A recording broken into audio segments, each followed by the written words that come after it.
Alright, welcome back to Teal House Farm. I am working on canning, canning some green beans. And I thought I would take a minute to chat about gardens and things like that.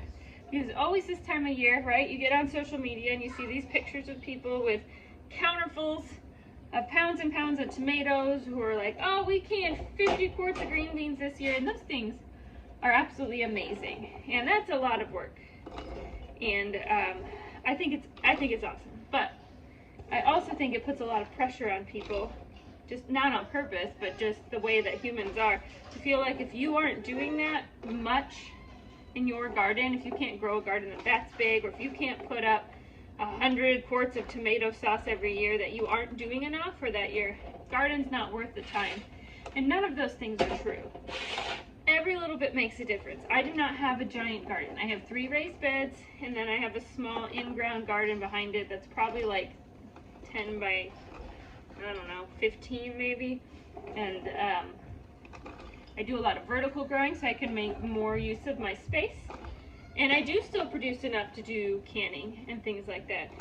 But I don't do large batch canning. So I'm doing green beans. I picked these last night. This is going to make 7 quarts. I might have to throw a pint in there, or I might just eat the rest of these as a snack. But if we do that, and I pick almost every week, it's probably more like every 10 days, all summer, those 7 quarts, they add up. And eventually, by the time you get around to the end of the year, you have quite a bit stored in your pantry. Not as much as the people who can do 50 quarts at a time, but still enough to make a difference. A big garden is a beautiful thing, especially if it's something you are really passionate about. That is what consumes your time and your thoughts. That's what you look forward to getting out and doing every day. Or if you live somewhere where maybe going to the store is a lot more difficult, and growing a huge garden is really important to making sure that there's consistent food supply for your family. In those scenarios, a big garden is wonderful. But for most people, that's not true, right? It's not 1785. I'm not going to starve if I don't grow enough green beans. Might save a little money by growing extra green beans, but I'm not going to go hungry. I also have a lot of other responsibilities in the modern world, and I also have things that I enjoy outside of gardening in the modern world. I do really like gardening a lot.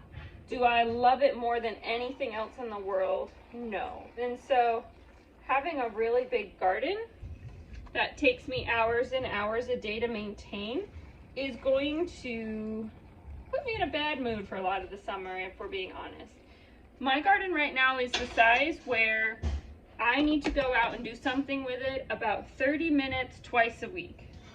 I mean, obviously when you're planting, that takes a little more time, but now that it's planted, it's growing, and it's pretty much maintained, it's about 30 minutes twice a week, outside of checking for squash bugs first thing in the morning, which, I mean, that takes all of 3 minutes. You just go look at the plants. So it's not what takes most of my time.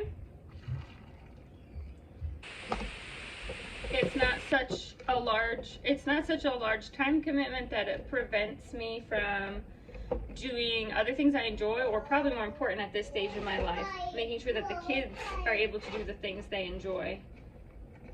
It's just right for me. And it does produce extra food for my family, so it's kind of a win-win.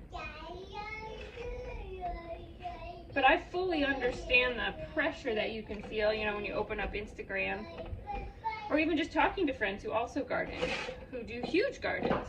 And you're like, man, am I doing enough? Do I need to do more? Is this silly? If I'm gardening, should I get out there and just do it big? Because you're already out there. And in my opinion, no, it's only worth it if you are, like I said, truly, wholly passionate about it. Like, that's your main, that's what you love. That's what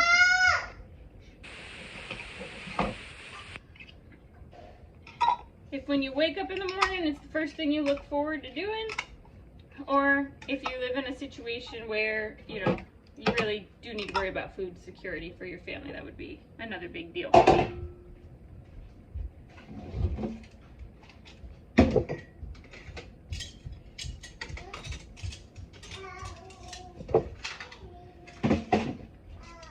Outside of that, your small garden and canning knowledge can bring you a really long way, because you're going to be able to do you're going to be able to do small batches, which are going to make a difference over time. Like, every little bit helps, as the saying goes. And you're also going to have the knowledge that when you go to the grocery store and you see things that are discounted, you see a really good seasonal price, you go to maybe a fruit auction, if you live close to Amish country, you're going to be able to put up food at a fraction of the price of what it will cost to buy fresh or already canned at the store.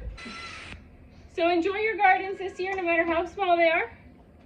Enjoy whatever you get from them. Be thankful for any extra that you can be putting up. And always remember that everybody's different. Our goals are all different. Our needs are all different. And just because you don't love gardening a whole acre does not mean you're a bad gardener, or that you're not successful at doing what you're already doing. Thanks so much for watching. We'll see you all again really soon.